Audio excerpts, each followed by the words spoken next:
Hello नमस्कार प्यारे बच्चों, गुड मॉर्निंग, राधे राधे, राम राम। कैसे हैं आप लोग?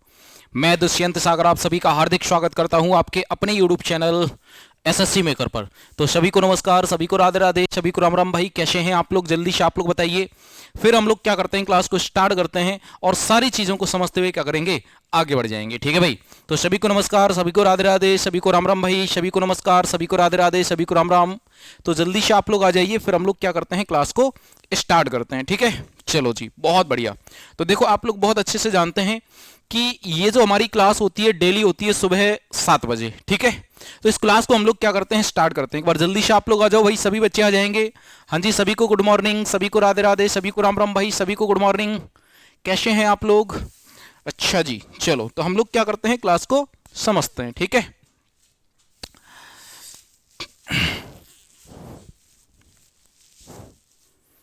इसको थोड़ा सा ना उतार ही देते हैं जैकेट को।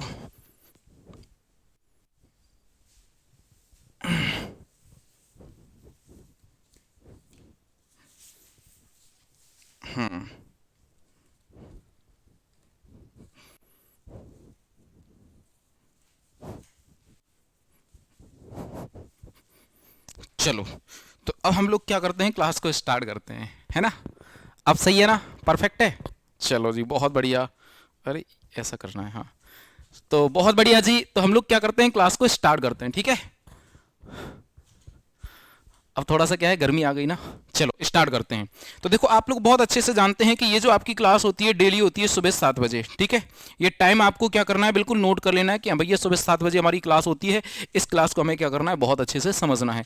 इस क्लास में हम लोग क्या करते हैं, थोड़ा सा आएंगे, आप लोग समझेंगे। इस क्लास में हम लोग क्या करते हैं, इस क्लास में हम लोग मेरे भाई जीके जीएस के वो क्वेश्चन करते हैं, जीके जीएस के वो क्वेश्चन करते हैं जो आपके ग्रुप डी के एग्जाम में आने हैं। ठीक है भाई? और इसी में हम लोग क्या करते हैं, स्टैटिक जीके के भी क्वेश्चन समझ लेते हैं। ठीक है, समझ गए? चलो जी, तो इसको हम लोग स्टार्ट करते हैं। ठीक है, बकाया थंबनेल तो आपने देख ही लिया होगा। चलो जी, स्टार्ट करते हैं। देखो, ये जो आपकी क्लास चलाई गई है भाई, बिल्कुल प्रॉपर ग्रुप डी के लिए चलाई जा रही है। ठीक है, तो जो भी बच्चे ग्रुप डी की तैयारी कर रहे हैं, जो भी बच्चे ग्रुप डी की तैयारी कर रहे हैं, आप लोग आ जाइए, सभी बच्चे आ जाइए। फिर हम लोग क्या करते हैं, आगे बढ़ते हैं। देखो, ग्रुप डी के लिए बहुत ही अच्छा बैच चलाया गया है जिसका नाम है श्योर सिलेक्शन बैच। ये जो आपका बैच है बिल्कुल न्यू कोर्स है, बिल्कुल न्यू बैच है, नया बैच है। इसमें सारी क्लासें क्या चल रही हैं, बिल्कुल बेसिक से चल रही हैं, स्टार्टिंग से चल रही हैं, शुरुआत से चल रही हैं। ठीक है भाई?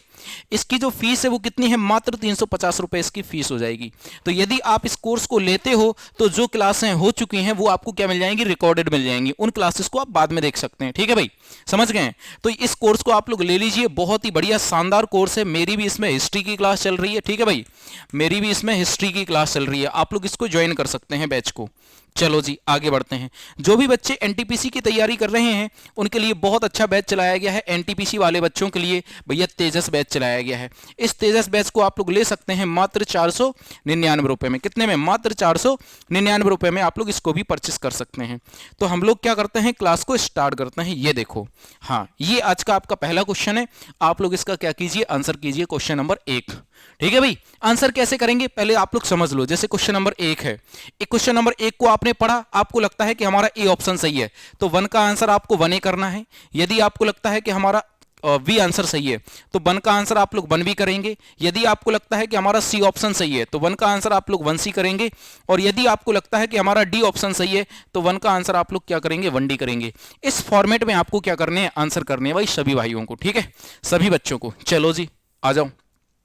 वाल्मीकि राष्ट्रीय उद्यान कहाँ स्थित है? क्या उत्तराखंड में है, या फिर आपका अरुणाचल प्रदेश में है, या मध्य प्रदेश में है, या फिर कहाँ पे है, बिहार में? ठीक है, देखो आप लोग जानते हो एक क्वेश्चन बहुत ज्यादा पूछा जाता है कि भारत का सबसे पुराना नेशनल पार्क कौन सा है? भारत का सबसे पुराना नेशनल पार्क कौन सा है? सबसे पुराना, है ना, पुराना नेशनल पार्क कौन सा है? पुराना नेशनल पार्क कौन सा है? तो आप क्या कहोगे भैया, भारत का सबसे पुराना नेशनल पार्क हो जाएगा मेरे भाई जिम कॉर्बेट नेशनल पार्क। कौन सा हो जाएगा? जिम कॉर्बेट, जिसका पुराना नाम है heli national park. Heli national park, ये भारत का सबसे पुराना नेशनल पार्क है और इसकी स्थापना हुई थी 1936 में। ठीक है भाई? इसी का फिर नाम बदल के क्या कर दिया गया था, इसी का नाम कर दिया गया था Jim Corbett national park. Jim Corbett national park इसी का नाम कर दिया गया था। ठीक है भाई? Jim Corbett national park. ठीक है, ये कहां पे है मेरे भाई? ये आपका यूके, यूके मतलब उत्तराखंड में है। कहां पे है? यूके में है, ठीक है। और अब इसका वर्तमान में नया नाम क्या कर दिया गया है? Ramganga national park, Ramganga national park कर दिया गया है, रामगंगा नेशनल पार्क। एनपी का मतलब क्या हो जाएगा? National park. तो मतलब फाइनली हमने आपको ये बता दिया कि हमारे भारत का सबसे पुराना नेशनल पार्क कौन था, उसको उसका नाम कैसे बदला, ठीक है। तो हमारे भारत का सबसे पुराना नेशनल पार्क था हैली नेशनल पार्क, जिसकी स्थापना हुई थी 1936 में। फिर इसका नया नाम क्या हुआ? Jim Corbett national park. फिर जिम कॉर्बेट से नया नाम क्या हुआ? रामगंगा। तो वर्तमान में क्या है? रामगंगा नेशनल पार्क है, ठीक है। और रामगंगा नेशनल पार्क के मध्य से कौन सी नदी निकलती है? तो आप कहोगे मेरे भाई रामगंगा नदी निकलती है। कौन सी? रामगंगा नदी निकलती है, ठीक है। हम लोग बात करेंगे वाल्मीकि राष्ट्रीय उद्यान के ऊपर। तो वाल्मीकि राष्ट्रीय उद्यान कहां पर हो जाएगा आपका? ये बिहार में है, ठीक है भाई। ये कहां स्थित है मेरे भाई? ये आपका बिहार में स्थित है। तो ये आप लोग क्या कर लो? नोट कर लो। आंसर क्या लगा दोगे? बिहार लगा दोगे, ठीक है। बिहार, यस, बिहार। बिहार की राजधानी क्या हो जाएगी? पटना। बिहार की राजधानी हो जाएगी पटना। और आप लोग बहुत अच्छे से जानते हैं कि पटना का पुराना नाम क्या था? पाटलिपुत्र था, पाटलिपुत्र। पाटलिपुत्र क्या था? इसका पुराना नाम था। ये भी आपको नोट करना है, ठीक है। लेकिन क्वेश्चन पूछा जाएगा भाई, सबको आंसर करना है, जितने भी बच्चे हमारे साथ जुड़े हुए हैं, ठीक है। सबको आंसर करना है एक एक करके, ठीक है। तो पाटलिपुत्र, पाटलिपुत्र का जो आपका पाटलिपुत्र जो शहर है या पाटलिपुत्र जो नगर है, इसकी स्थापना किसने की थी? स्थापना, स्थापना किसने की थी? तो आप कहोगे मेरे भाई उदयन ने की थी, उदयन, उदयन ने की थी, ठीक है। ये बहुत पूछा जाता है कि पाटलिपुत्र की स्थापना किसने की थी, पाटलिपुत्र नगर किसने बसाया था। पाटलिपुत्र का नया नाम पटना है, ठीक है भाई। पटना किसकी? बिहार की राजधानी है। तो पटना में क्या है भैया? बिहार का हाईकोर्ट है। पटना में क्या है? बिहार का हाईकोर्ट है। तो क्वेश्चन पूछा जाए कि पटना हाईकोर्ट की स्थापना कब हुई थी, तो आप कहोगे भैया 1916 में हुई थी। कब हुई थी? 1916 में हुई थी, ठीक है। बिल्कुल सही है, बिल्कुल सही है। क्वेश्चन पूछा जाए बिहार की स्थापना कब हुई थी? अरे यार,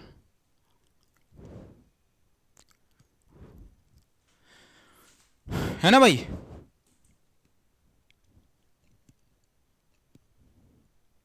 चलो, हाँ, तो क्वेश्चन पूछा जाए कि बिहार की स्थापना कब हुई थी। अब आप लोग बताओ भाई, फटाफट से आप लोग क्या करेंगे? कमेंट करेंगे, है ना। चलो जी, हम आपको बताते हैं। देखो, आप लोग बहुत अच्छे से जानते हैं कि जो बिहार है, बिहार, बिहार की स्थापना हुई थी 22 मार्च को। कब हुई थी? 22 मार्च, 22 मार्च 1912 में। 22 मार्च 1912 में क्या की गई थी? बिहार की स्थापना की गई थी। इतना भी आप लोग क्या करेंगे? नोट कर लेंगे मेरे भाई, ठीक है। 22 मार्च 1912 में बिहार की स्थापना की गई थी। और 22 मार्च को हम लोग क्या मनाते हैं? बिहार स्थापना दिवस मनाते हैं। बिहार, बिहार स्थापना दिवस मनाते हैं, स्थापना दिवस मनाते हैं मेरे भाई, ठीक है। इंपॉर्टेंट था, इसको आप लोग क्या कर लो? नोट कर लो। क्लियर है? आगे बढ़ते हैं। आंसर आप लोग डी लगाएंगे। इसका आंसर कर दो आप लोग। इनमें से कौन सा रंग दो प्राथमिक रंगों के संयोग से निर्मित नहीं हुआ है? दो रंगों के संयोग से निर्मित नहीं हुआ है।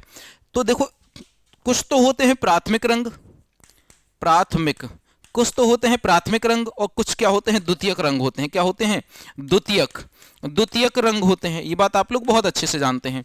तो जो प्राथमिक रंग होते हैं वो किन्हीं दूसरे रंगों से मिलकर नहीं बनते हैं, और जो द्वितीयक रंग होते हैं वो किन्हीं भी दो रंगों से मिलकर बनते हैं, ठीक है भाई। समझ गए आप लोग बात को। तो यहाँ पे हम लोग समझेंगे प्राथमिक रंग कौन कौन सा होता है। तो प्राथमिक रंग हो जाएगा, एक आपका नीला हो जाएगा। क्या हो जाएगा?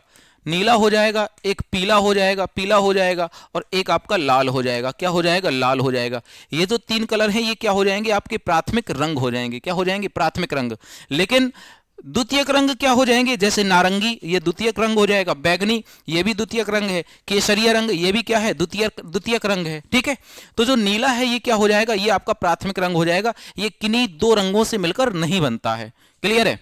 बताओ जल्दी से आप लोग। बहुत बढ़िया। आंसर क्या लगा दोगे इसका? आंसर ए लगा दोगे। क्या? ए आंसर आ जाएगा। अब आप कहोगे सर जी किन किन दो रंगों से मिलकर कौन कौन सा रंग बनता है? तो देखो, एक तो हो गया लाल, ये क्या हो गया? लाल, लाल। और ये हो गया पीला, ये क्या हो गया? पीला। और ये क्या हो गया? नीला, ये क्या हो गया? नीला हो गया, ठीक है भाई। ये नीला हो गया। जब आप पीले कलर को, येलो कलर को और ब्लू कलर को आपस में कनेक्ट करोगे, आपस में मिलाओगे, तो ग्रीन कलर बन जाएगा। आप मिला के देख लेना। आप मिला के देख लेना, ठीक है भाई। जब कभी आप लाल और पीले कलर को मिलाओगे तो ऑरेंज कलर बन जाएगा। क्या बन जाएगा? ऑरेंज कलर बन जाएगा। जब कभी आप लाल और नीले कलर को मिलाओगे तो ये वॉलेट कलर बन जाएगा। क्या बन जाएगा? वॉलेट कलर बन जाएगा। इस प्रकार से कलरों का क्या होता है? निर्माण होता है, ठीक है भाई। चलो आगे बढ़ते हैं हम लोग। इसका आंसर कर दो आप लोग। 1024 मेगावाइट्स, 1024 मेगावाइट्स, इसको हम लोग कैसा लिख सकते हैं? इसको लिख सकते हैं 1024 एमबी लिख सकते हैं। क्या लिख सकते हैं? एमबी लिख सकते हैं। तो 1024 मेगाबाइट्स के बराबर होता है। अब आपको पता होना चाहिए कि 1024 एमबी किसके बराबर होता है। तो आप बोलते हो ना कि 1 जीबी बराबर कितना होता है? 1024 एमबी होता है। तो 1 जीबी किसके बराबर हो जाएगा? 1024 एमबी के बराबर हो जाएगा। जीबी का मतलब होता है गीगाबाइट्स। क्या होता है? गीगाबाइट्स। तो आंसर क्या लगा दोगे आप लोग? 1 गीगाबाइट्स। आंसर आ जाएगा आपका परफेक्ट सी आंसर आ जाएगा। बोलो बोलो माके बिहारी लाल की जय। है भाई, समझ गए? तो आंसर आ जाएगा आपका सी आंसर आ जाएगा। चलो भाई आगे बढ़ते हैं हम लोग। ये देखो कितना बढ़िया क्वेश्चन पूछा गया है, इसका आंसर कर दो आप लोग। मस्कोवाइट और पैग्माटाइट, मस्कोवाइट, पैग्माटाइट और बायोटाइट, मस्कोवाइट, पैग्माटाइट और बायोटाइट, यह तीनों किसके अयस्क हैं? यह आपसे क्वेश्चन पूछा गया है, बताओ जल्दी से। तो ये क्या तांबे के अयस्क हैं, या जस्ते के अयस्क हैं, या अब्रक के अयस्क हैं, या फिर किसके हैं? लोहे के अयस्क हैं। बताओ जल्दी से आप लोग किसके अयस्क हैं? तो ये मेरे भाई अब्रक के अयस्क हैं। किसके? अब्रक के अयस्क हैं। तो आंसर क्या आ जाएगा आपका? परफेक्टली सी आंसर आ जाएगा। इतनी बात आपको समझ में आई है? बहुत बढ़िया, बहुत बढ़िया, सी आंसर आ जाएगा आपका, ठीक है भाई। ये देखो कुछ हमारी धातुएं हैं जिनके अयस्क हैं, जैसे कि एल्यूमिनियम के, चांदी, जस्ता, लोहा, सीसा, मैग्नीज, तांबा, टिन और पारा, इनके क्या है भैया? अलग अलग अयस्क हैं, जिसमें से सबसे ज्यादा पूछा जाता है तांबे का, पूछा जाता है जस्ते का, पूछा जाता है चांदी का, पूछा जाता है, ठीक है भाई। और एल्यूमिनियम के भी अयस्क पूछे जाते हैं बहुत ज्यादा। इनको आप लोग पढ़ेंगे, ठीक है। आगे बढ़ते हैं हम लोग नेक्स्ट। इसका आंसर कीजिए आप लोग। मई 1998 में पोखरण में भारत द्वारा कितने नियंत्रण नाभिकीय विस्फोट किए गए थे?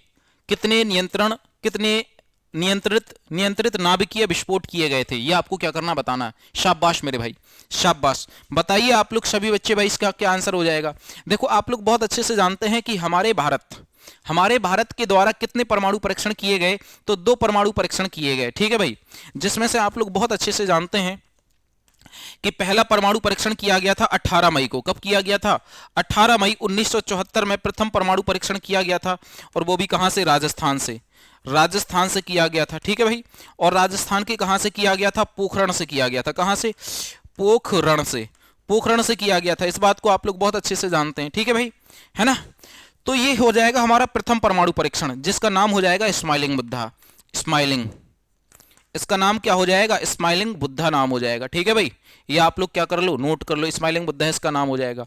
लेकिन हमारे भारत का जो दूसरा परमाणु परीक्षण हुआ था वो हुआ था मई 1998 में, जिसका परीक्षण कितनी बार किया गया था? 5 बार किया गया था।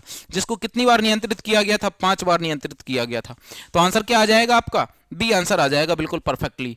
पहला परमाणु परीक्षण हमारा ये हो जाएगा। और दूसरा परमाणु परीक्षण जो हमारा हुआ था, जो दूसरा परमाणु परीक्षण हुआ था वो मेरे भाई लगभग 13 मई, कब हुआ था? 13 मई 1998 में हुआ था। कब हुआ था? 13 मई 1998 में हुआ था। जिसका नाम क्या था? जिसका नाम था शक्ति 98। क्या नाम था? शक्ति 98। ये भी आप लोग याद कर लो। शक्ति 98 हमारा क्या हो जाएगा? दूसरा परमाणु परीक्षण हो जाएगा। शाबाश, शाबाश मेरे भाई, ठीक है। इनको आप लोग नोट करते चलिए। नेक्स्ट, इसका आंसर बताइए आप लोग। बहुत बढ़िया क्वेश्चन है। भारतीय अंतरिक्ष अनुसंधान संगठन के अग्रणी केंद्र में से एक सतीश धवन अंतरिक्ष केंद्र कहां स्थित है? सतीश धवन अंतरिक्ष केंद्र कहां स्थित है? तो मेरे भाई हमने बताया था सतीश धवन अंतरिक्ष केंद्र कहां पे है? श्रीहरिकोटा में है। कहां पे है? श्रीहरिकोटा में है। श्रीहरिकोटा में है, ये बात आप लोग बहुत अच्छे से जानते हैं। और श्रीहरिकोटा आप राजस्थान मत लगा के आ जाना। श्रीहरिकोटा कहां पे है? आंध्र प्रदेश में है। कहां पे है? आंध्र प्रदेश में स्थित है। तो आंसर क्या आ जाएगा आपका? आंसर आ जाएगा बी। क्या आ जाएगा? बी फॉर, चलो, है ना, बी आंसर आ जाएगा। नेक्स्ट, ये देखो कुछ हमारे भारत के अनुसंधान संस्थान हैं, इनको आपको क्या करना है, पढ़ना है। जैसे हमने बोल दिया भारतीय चारागाह अनुसंधान संस्थान उत्तर प्रदेश के झांसी में है, राष्ट्रीय ग्रामीण विकास संस्थान ये भैया तेलंगाना के हैदराबाद में है, और भारतीय गन्ना अनुसंधान संस्थान उत्तर प्रदेश के लखनऊ में है, भारतीय डेयरी अनुसंधान संस्थान ये हरियाणा के करनाल में है, भारतीय सब्जी अनुसंधान संस्थान ये उत्तर प्रदेश के बनारस में है, केंद्रीय चावल अनुसंधान संस्थान ये कटक में है, और राष्ट्रीय दुग्ध अनुसंधान संस्थान ये कहाँ पे है, गुजरात में है, और केंद्रीय उपोष्ण बागवानी संस्थान ये कहाँ पे है, लखनऊ में है, और राष्ट्रीय जैविक खेती केंद्र कहाँ पे है, ये गाजियाबाद उत्तर प्रदेश के गाजियाबाद में स्थित है। बहुत इंपॉर्टेंट है, ये पूछे जाते हैं डायरेक्ट एक एक नंबर में। ठीक है भाई, बहुत इंपॉर्टेंट है, ये पूछे जाएंगे डायरेक्ट एक एक नंबर में। क्लियर है, इतनी बात आपको समझ में आ गई है? बताओ, इनको क्या कर लो मेरे भाई, नोट करते चलो इनको। ठीक है, नेक्स्ट हम लोग करेंगे, आगे बढ़ेंगे। ओके ओके, तो आप लोग कीजिए क्वेश्चन नंबर 11 का आंसर कीजिए भाई, बहुत इंपॉर्टेंट क्वेश्चन है और कई बार ये क्वेश्चन आया है, हर एक एग्जाम में आता है भाई, है ना। अब आप ये मत सोच के चलना कि भाई मेरे एग्जाम में तो नहीं आया है। भाई आपके एग्जाम में नहीं आया तो किसी दूसरे बच्चे के एग्जाम में आया, लेकिन हर एक एग्जाम में मतलब बहुत सारी शिफ्टें होती हैं, तो ये एग्जाम पूछा, ये क्वेश्चन पूछा ही जाता है, मुस्लिम लीग वाला। ठीक है, तो देखो मुस्लिम लीग की स्थापना कब हुई थी, कभी पूछ लेगा मुस्लिम लीग की स्थापना कहां हुई थी, कभी पूछ लेगा मुस्लिम लीग की स्थापना किस स्थान पे हुई थी, ऐसे करके क्वेश्चन पूछ लेता है। ठीक है, बताओ जल्दी से इसका आंसर। क्वेश्चन अच्छा है, मुस्लिम लीग। तो देखो हमने क्या बताया कि जो मुस्लिम लीग है ये पाकिस्तान की क्या थी, सबसे बड़ी पार्टी थी। किसकी, पाकिस्तान की। पाकिस्तान की क्या थी, ये सबसे बड़ी पार्टी थी, और इसकी स्थापना की गई थी कब, 30 दिसंबर को, 30 दिसंबर 1906 में। 1906 में क्या की गई थी भैया, मुस्लिम लीग की स्थापना की गई थी। कहां पे की गई थी, बांग्लादेश में, बांग्लादेश में इसकी स्थापना की गई थी। ठीक है भाई, बांग्लादेश। बांग्लादेश की राजधानी क्या है, ढाका। तो बांग्लादेश की राजधानी ढाका में इसकी स्थापना हुई थी। कहां पे, ढाका में इसकी स्थापना हुई थी। ठीक है, बांग्लादेश की मुद्रा क्या हो जाएगी, टका हो जाएगी। क्या हो जाएगी, टका हो जाएगी। बांग्लादेश को क्या कहा जाता था, पूर्वी पाकिस्तान के नाम से जाना जाता था। ठीक है, लेकिन बांग्लादेश आजाद कब हुआ, आजाद का पूछा जाए, बांग्लादेश आजाद कब हुआ, तो आप कहोगे भैया जो बांग्लादेश है ये आजाद हो गया था 26 मार्च को। कब, 26 मार्च 1971 में क्या हो गया था, आजाद हो गया था। ये भी आपको क्या करना है, पॉइंट नोट कर लेना है। तो आंसर क्या आ जाएगा आपका, आंसर आ जाएगा 1906। 1906 एकदम सही उत्तर आ जाएगा। ठीक है भाई, क्लियर है, बहुत बढ़िया, बहुत शानदार, बहुत शानदार। चलो जी, 1917 में क्या हुआ था, 1917 में चंपारण सत्याग्रह हुआ था। 1917 में कांग्रेस का जो अधिवेशन हुआ था वो कलकत्ता में हुआ था, जिसमें एनी बेसेंट अध्यक्ष बनी थी। ठीक है, ये देखो, चारों वेदों में से सबसे पुराना वेद कौन सा है, चारों वेदों में से सबसे पुराना वेद कौन सा है, हम आपको बिल्कुल क्रम से बता देंगे कि सबसे पुराना कौन सा है, दूसरे नंबर का पुराना कौन सा है, तीसरे नंबर का पुराना कौन सा है, और चौथे नंबर का पुराना कौन सा है। ठीक है, सबसे पहले हम लोग बात करेंगे पहले नंबर की, सबसे प्राचीन वेद, है ना, सबसे प्राचीन। तो सबसे प्राचीन वेद कौन सा हो जाएगा, आप कहोगे भैया ऋग्वेद हो जाएगा। कौन सा, ऋग्वेद। ये क्या है, सबसे प्राचीन वेद है। दूसरा सबसे प्राचीन वेद वो हो जाएगा सामवेद। कौन सा हो जाएगा, सामवेद हो जाएगा। तीसरा प्राचीन वेद कौन सा हो जाएगा, तीसरा, तो तीसरा हो जाएगा सामवेद के अलावा यजुर्वेद हो जाएगा। कौन सा हो जाएगा, यजुर्वेद, यजुर्वेद हो जाएगा। और चौथा प्राचीन वेद कौन सा हो जाएगा, अथर्ववेद हो जाएगा। अथर्ववेद ये क्या हो जाएगा, चौथा प्राचीन वेद हो जाएगा। तो ये इसी प्रकार से क्या है, क्रम से है। समझ गए मेरी बात को। कभी कभी पूछा जाता है कि किस वेद में किस चीज का वर्णन दिया गया है, किस वेद में किस चीज का वर्णन दिया गया है। हमसे पूछा गया है कि सबसे पुराना वेद कौन सा है, तो आप लगाएंगे सी, यानी ऋग्वेद क्या है, सबसे पुराना वेद है। ठीक है, इसमें कितने मंडल हैं, इसमें मंडलों की संख्या कितनी है, मंडल, तो आप कहोगे इसमें 10 मंडल हैं। इसमें सूक्त कितने हैं, सूक्त, तो आप कहोगे भैया इसमें 1028 क्या है, सूक्त हैं। ये भी आपको नोट करना है। ठीक है, दूसरी बात, ऋग्वेद के मंडलों से संबंधित कुछ क्वेश्चन पूछे जाते हैं। ऋग्वेद के तीसरे मंडल से क्या लिया गया है, तीसरे मंडल से तो गायत्री मंत्र लिया गया है, गायत्री मंत्र लिया गया है। क्वेश्चन पूछा जाता है कि गायत्री मंत्र कहां से लिया गया है, जो आप बोलते हो ना, ओम भूर्भुवः तत्सवितुर्वरेण्यं भर्गो देवस्य धीमहि धियो यो न प्रचोदयात्, जो आप बोलते हो ना, तो ये जो आपका गायत्री मंत्र है ये ऋग्वेद के तीसरे मंडल से लिया गया है। ठीक है, इसके बाद ऋग्वेद का जो 10वां मंडल है, 10वां है ना, ऋग्वेद का जो 10वां मंडल है मेरे भाई, इसमें क्या दिया गया है, इसमें वर्ण व्यवस्था का वर्णन दिया गया है। वर्ण व्यवस्था, व्यवस्था का वर्णन दिया गया है ना। आप कहोगे वर्ण व्यवस्था का मतलब क्या होता है? जैसे आप लोग जानते हैं ना, ब्राह्मण, क्षत्रिय, वैश्य, शूद्र। ब्राह्मण, क्षत्रिय, वैश्य, शूद्र। तो वर्ण व्यवस्था को 4 भागों में बांटा गया और चारों के चारों भाग किसमें दिए गए? ऋग्वेद के 10वें मंडल में दिए गए। ये भी आपको पॉइंट नोट करना है, पूछा जाता है मेरे भाई, ठीक है। समझ गए बात को? तो चलो जी, इसका आंसर क्या आ जाएगा? आंसर आ जाएगा सी। हम लोग क्या समझने वाले थे? हम लोग ये समझने वाले थे कि किस वेद में किस चीज का वर्णन दिया गया है। तो ये तो क्या हो जाएगा? सबसे प्राचीन वेद हो जाएगा। सामवेद में संगीत का वर्णन मिलता है। किसका? संगीत का वर्णन मिलता है, ये भी आप नोट कर लो। यजुर्वेद में यज्ञों का वर्णन मिलता है। किसका? यज्ञों का वर्णन मिलता है। प्लस युद्ध शास्त्र का वर्णन मिलता है। किसका? युद्ध शास्त्र का वर्णन मिलता है। युद्ध शास्त्र का भी वर्णन मिलता है, ये भी आपको क्या करना है? नोट करना है। यजुर्वेद में जादू टोने का वर्णन मिलता है।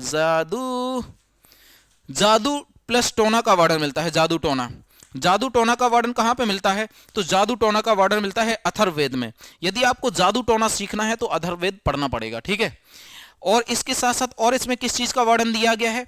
आयुर्वेद का वर्णन दिया गया है। आयुर्वेद, ठीक है भाई, आयुर्वेद का वर्णन दिया गया है। यह भी क्वेश्चन पूछा जाता है कि आयुर्वेद का वर्णन कहां पे मिलता है, तो आप कहेंगे आयुर्वेद का वर्णन मिलता है हमें अथर्ववेद में। जैसे कहते नहीं है, चेहरे पे निखार लाना है तो एलोवेरा तो लगाना पड़ेगा।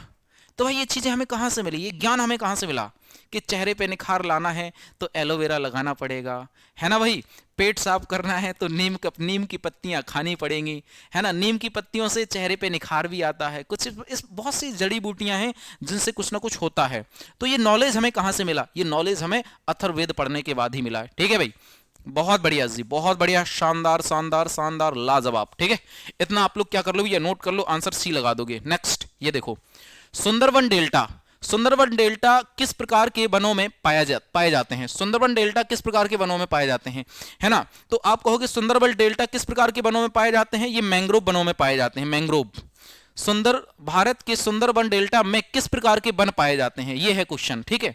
भारत के सुंदरवन डेल्टा में किस प्रकार के वन पाए जाते हैं? तो मैंग्रोव वन पाए जाते हैं। और मैंग्रोव वन क्या होते हैं? ये एक ऐसी वनस्पति होती है जो पानी प्लस जमीन, पानी प्लस जमीन में क्या होती है? उगती है।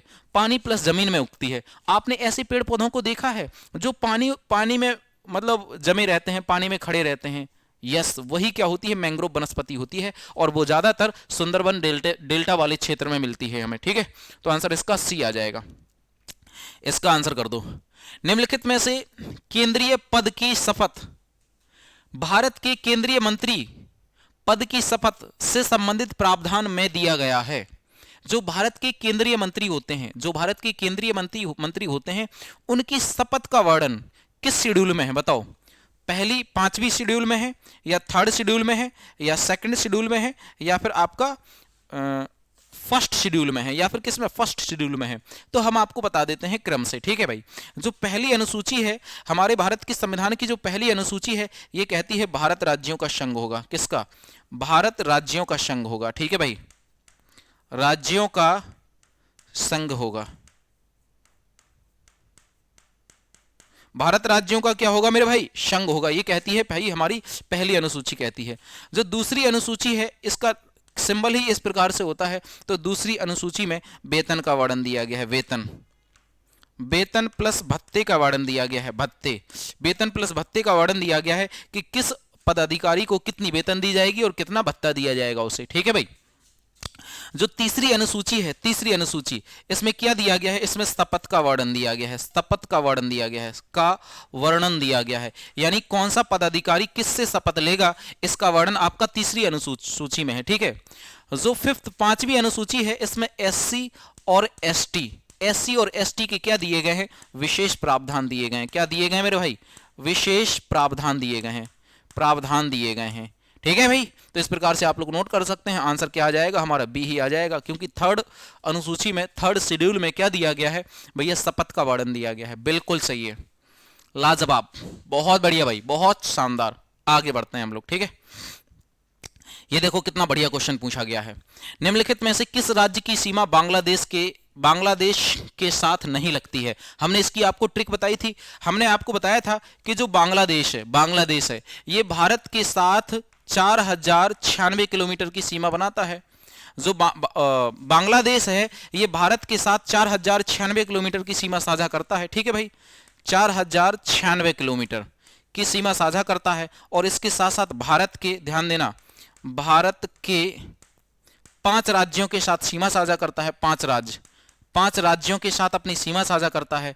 और भारत के त्रिपुरा राज्य को तीनों ओर से घेरे हुए है। त्रिपुरा को तीनों ओर से घेरे हुए है, तीनों ओर से घेरे है। ठीक है भाई,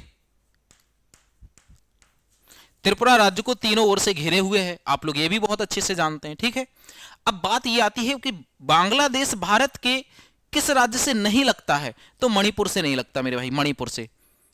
तो बांग्लादेश भारत के किस किस राज्य से अपनी सीमा साझा करता है, इसकी ट्रिक बताइए। बिल्कुल बताएंगे। तो एक बार भारत का पाकिस्तान के साथ क्या हो गया? युद्ध हो गया। एक बार भारत का पाकिस्तान के साथ क्या हो गया? युद्ध हो गया। तो भारत ने कहा बांग्लादेश से, हाँ भाई तुम चलोगे मेरे साथ? चलो यार, थोड़ा सा पाकिस्तान से लड़ाई हो गई है। तो बांग्लादेश बोला मित्र तुम आगे चलो मैं पीछे आया, मित्र तुम आगे चलो मैं पीछे आया। ठीक है भाई, तो बांग्लादेश बोला मित्र मैं पीछे से आया या पीछे आया, मित्र मैं पीछे आया। ठीक है, तो ये वो राज्य हो जाएंगे जो बांग्लादेश की सीमा से अपनी सीमा लगाते हैं। मी से हो जाएगा मिजोरम, त्रा से हो जाएगा त्रिपुरा, मैं से हो जाएगा मेघालय। ठीक है, पी से हो जाएगा पश्चिम बंगाल। ठीक है, आया से हो जाएगा असम। तो ये देखो, ये वो भारत के 5 राज्य हो जाएंगे, मेरे भाई ध्यान देना। ये वो भारत के 5 राज्य हो जाएंगे जो बांग्लादेश की सीमा से लगते हैं। ठीक है भाई, बांग्लादेश की सीमा से सबसे ज्यादा किस राज्य की सीमा लगी हुई है? तो सबसे ज्यादा पश्चिम बंगाल की सीमा लगी हुई है। बांग्लादेश से सर्वाधिक सीमा पश्चिम बंगाल की लगती है।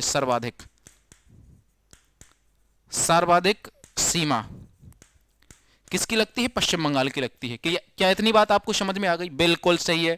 आंसर आपका हो जाएगा क्या? सी आंसर आ जाएगा। ठीक है, इसका आंसर कर दो आप लोग। बताओ भाई जल्दी से, फटाफट से इसका आंसर क्या आ जाएगा? जयपुर में हवा महल का निर्माण से प्रेरित है। जयपुर में हवा महल का जो निर्माण है वह किससे प्रेरित है? ये आपसे क्वेश्चन पूछा गया है, क्वेश्चन नंबर 16।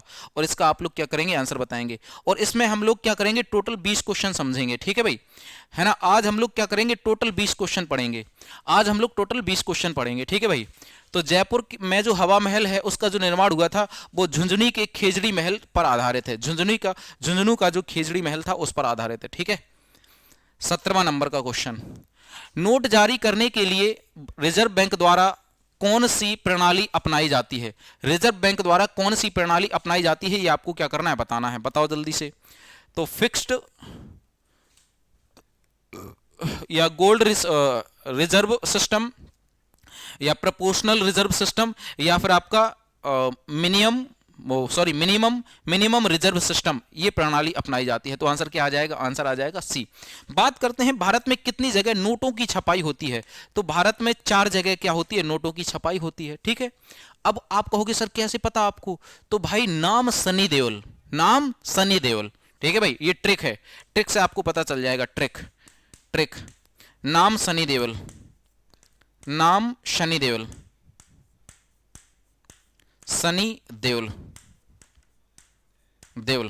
तो ना से हो जाएगा नासिक में नोटों की छपाई होती है।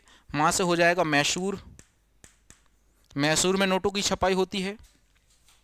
और शनि से हो जाएगा सेल्वोनी, है ना। और देवल से हो जाएगा आपका देवाश, जो कहां पे है? एमपी में है। और सेल्वोनी कहां पे है? ये आपका पश्चिम बंगाल में है।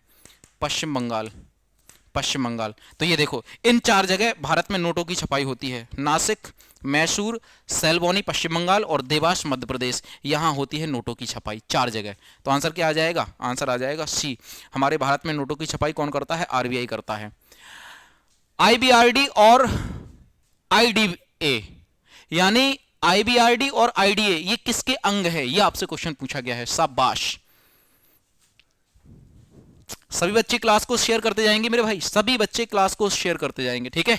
चलो जी, तो आईबीआरडी और आईडीए ये किसके? विश्व बैंक के अंग हैं। किसके? विश्व बैंक के अंग हैं, ठीक है, बिल्कुल सही है। क्वेश्चन नंबर 19, भारत में अधिकांश क्रोमाइट के भंडार कहां पाए जाते हैं? भारत में अधिकांश क्रोमाइट के भंडार कहां पाए जाते हैं? ओडिशा में पाए जाते हैं। कहां पे मेरे भाई? ओडिशा में पाए जाते हैं। ये क्वेश्चन नंबर आपका 20 है। आज थोड़ा सा हमें मतलब जल्दी जाना है ना, तो मतलब थोड़ा सा काम है अर्जेंट, इस वजह से मुझे जाना है। तो आज केवल हम लोग 20 ही क्वेश्चन पढ़ेंगे, ठीक है भाई। बकाया कल से हम लोग डेली मतलब पूरे 1 घंटे की क्लास लेंगे, तो डेली लेंगे, कोई इशू है ही नहीं है। आज के लिए आप इतने से ही मैनेज कर लीजिए, ठीक है भाई। चलो, तो आज का ये क्वेश्चन नंबर 20 है, भारत में इनमें से कौन सा संगठन आरटीआई अधिनियम से बाहर नहीं रखा गया है? तो वो कौन सा अधिनियम हो जाएगा? जल्दी से आप लोग इसका क्या कीजिए? आंसर कीजिए, ठीक है भाई। तो भारतीय प्रतिस्पर्धा आयोग, ये बिल्कुल सही है, भारतीय प्रतिस्पर्धा आयोग ये अधिनियम जो है, जो आपका आरटीआई अधिनियम से आरटीआई अधिनियम से बाहर नहीं रखा गया है। आंसर ए आ जाएगा, ए आंसर इसका, ठीक है। तो आज हम लोग केवल 20 ही क्वेश्चन पढ़ेंगे, ठीक है। बकाया कल से हम लोग डेली 30 पढ़ते हैं, तो डेली 30 पढ़ेंगे, और 1 घंटे की क्लास होगी, तो डेली 1 घंटे की क्लास होगी, ठीक है। आज थोड़ा सा जल्दी जाना है, इसके लिए माफ़ी चाहते हैं। कल से हम लोग बिल्कुल प्रॉपर 1 घंटे की क्लास को कर लेंगे, ठीक है। तो बस आपसे यही कहना है कि जो भी बच्चे ग्रुप डी की तैयारी कर रहे हैं, आप लोग इस बैच को ले लो भाई, बहुत अच्छा बैच चल रहा है ये आपका ग्रुप डी का श्योर सिलेक्शन बैच। इसकी फीस है मात्र कितनी? 350 रुपए, ठीक है। 350 रुपए में आपको पूरा कोर्स मिल जाएगा, मजा आ जाएगा, ठीक है। तो बकाया कल मिलते हैं सेम टाइम सेम जगह। पढ़ते रहिए, बने रहिए, बिंदास रहिए, खुश रहिए और मेहनत करते रहिए, ठीक है। कल मिलेंगे सेम टाइम सेम जगह। तब तक के लिए नमस्कार, राधे राधे, राम राम, जय हिंद।